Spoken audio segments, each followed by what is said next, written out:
Better. Sa EDSA, Usay Pagong is live! Kaya kung ako ikaw at ikaw sila, mag-EDSA na tayo! EDSA! Kasama mong natatrap. Diego Bandido! Go Diego! Go Diego! Go Diego! EDSA!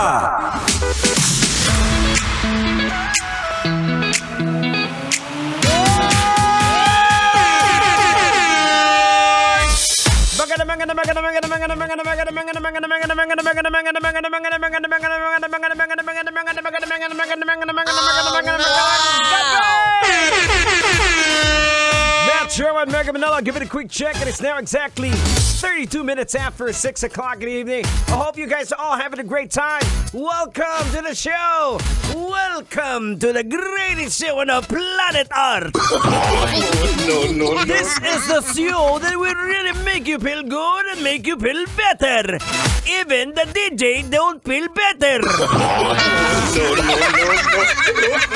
Magandang gabi, Metro and Mega Manila. Kamusta po? At welcome na naman po dito sa pinakamasayang programa. Na-miss nyo ako, ano? Aray! Bakit lang? Ay, piste kang kalbo ka? Ikaw lang yung na-miss nila? Hindi kami? Lolo Tanginyo, talagang gustong saluhin ni Uncle Diego Bandido. Kaya siguro maraming gagalit sa mga kalbo. Hoy, Duday, umayos ka rin, Duday, ha? Ayan na naman kayo, pinagkakaisahan nyo na naman akong dalawa, eh. Kasi nga, galing ako sa sakit. Pasensya na. Alam ko kung hindi ako makakapasok, hindi rin kayo marunong pumindot-pindot dito. Hindi rin kayo makakaprograma, kaya sore na. O yun nga mga kabisyo, I have an explaining to do para sa inyong lahat. Dahil simula Lunes, Martes at Miyerkules, hindi po ako nakapasok dahil po nagkaroon po ako ng flu and fever o trangkaso, sabihin na natin. Ngayon po medyo kahit papaano naka-recover pero hindi pa 100%. Siguro mga 90.7%. Diba? And that's enough mga kabisyo. Meron lang akong 90.7% nakapangyarihan. Kaya ko nang dalhin kayo sa ibang lupalop ng kamunduhan. Kaya welcome po dito sa programang EDSA. Siyempre pinangungunahan po niya ng apakatalino sa lahat. Ala nang iba pa, kundi si Henyo!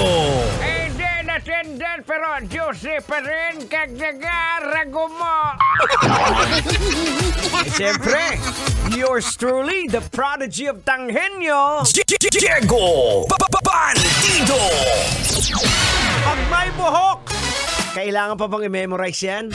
Basic? Hindi po ako yan.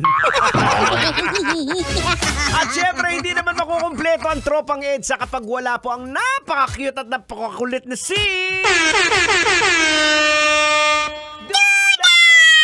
Hello po, magandang gabi po sa inyong lahat. Ako po si Duday, ang batang makulit.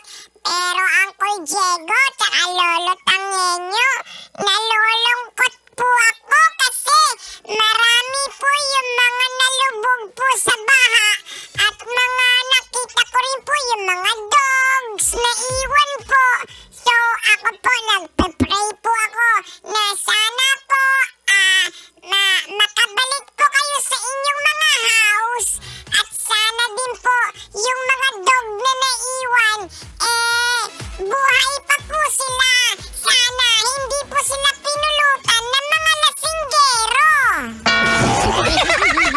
Oy! Sobra ka naman mag-isip, Duday. Pero kung sa bagay, may mga siraulo kasi. Ang bihira naman. Pero dito din po natin makikita sa sitwasyon, mga kabisyo, na ito, na iba talaga yung mga Pinoy. Kahit sa gitna na ng problema, sa gitna na ng matinding pagsubok, we can still find ways to have fun. Yun yung pinagkaiba talaga ng mga Pilipino. But of course, mga kabisyo, importante. Sabay-sabay po tayo. Kilala man natin, hindi. Let's all pray for the nation. For the healing sa mga kaibigan nating binaha. Alright! Tuloy-tuloy tayo hanggang alas 9. Time check! Alas 6:37, Manong. Balik tayo sa trabaho. Grabe itong panahon, ano? Kahapon binabaha tayo. Kanina uminit. Parang wala lang nangyari. Parang, kunyari. Kailangan pa bang i-memorize yan? Basic! Na namang dalawa. Kailangan pa bang i-memorize yan? Love Radio. Basic!